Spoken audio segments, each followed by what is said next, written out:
ISKCON নিষিদ্ধ করা হোক। তাদের মতে গরু জবেহ মহাপাপ, তবে মুসলিম জবেহ তাদের কাছে মহাপুণ্য। রক্তাক্ত চট্টগ্রাম, হুমকির মুখে আজ স্বাধীনতার সার্বভৌমত্ব। কিছুদিন আগে আমরা রাত জেগে তাদের মন্দির পাহারা দিলাম, আজ তারা আমাদের মসজিদ ভেঙে দিয়েছে।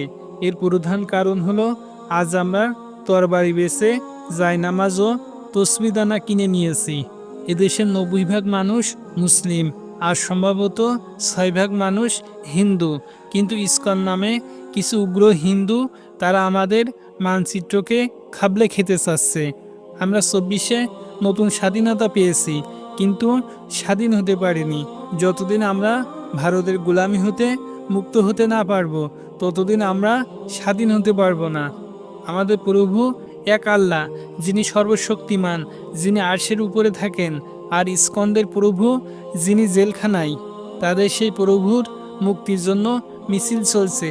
যে প্রভু নিজেই নিজেকে রক্ষা করতে পারে না, তিনি আবার কেমন প্রভু?